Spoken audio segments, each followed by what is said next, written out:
So, and it's kind of two related questions. One is,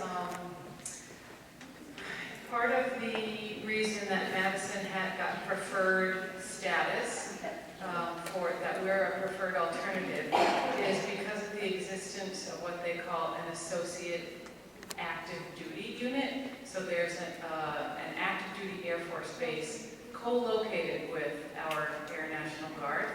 It has about 50 people in it, and half of the new jobs that they say the F-35s will bring are going to that unit.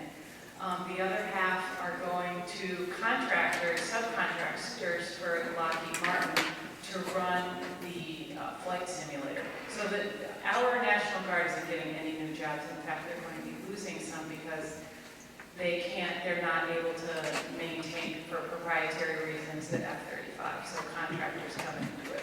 So I'm just wondering if you know more about the Air Force's strategy on this associate active duty units, because it seems to me that where they're choosing to base these F-35s is where they can get sort of cost savings on training their active duty Air Force pilots on the F-35s, not at Air Force bases, but at National Guard bases where they can get more flying hours because they're just National Guard bases.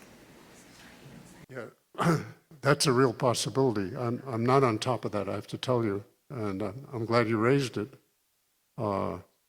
because the Air Force is having a real problem getting enough training time for their pilots, and they may very well piggyback on a squadron here in order to build up more training, which means more flights out of Truax, and again, more use of the afterburner. And by the way, let me just go into another bit of the endless litany of the uselessness of this airplane. Here we're 14 years into the program. We have roughly, I think, about 300 of them flying. And we cannot manage to get them to fly more often than once every 3 days. I mean, by hook or by crook, it doesn't matter how many spare parts we buy, it doesn't matter how many Lockheed specialists we bring in to help our maintainers. This thing is so unreliable and so complex and so difficult to fix that it only flies once every 3 days. So we have here a $100 million weapon that sits on the ground, 3 days, flies once, and has to go home and be fixed again. I cannot tell you how hopeless that is as a weapon of war. Any even halfway reasonable fighter, just barely acceptable, will fly at least once a day. And if it's a fighter that's really designed as a useful weapon, it should be able to fly 3 times a day. When push comes to shove, A-10s in Desert Storm were flying 4 and 5 times a day.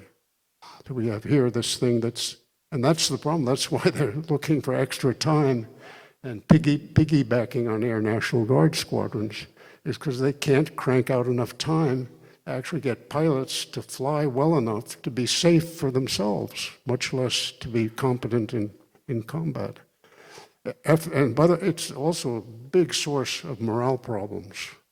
When pilots only get to fly once every 3 days, that's very bad. First of all, it's boring, right? I mean, they want to fly every day if they can. But even worse, understand what a squadron or an Air Force unit is. It's a bureaucracy. They're not just going to let them sit around and play cards or watch TV for 2 days till they can fly again. They're going to give them all kinds of horrible scut work to do around the squadron. So now they're loaded up with, disgusting paperwork and crap that they didn't sign up for, right? Waiting, hoping that somebody will fix this damn thing so they can fly it again. That's all that grows out of your question, so I'm glad you asked that question.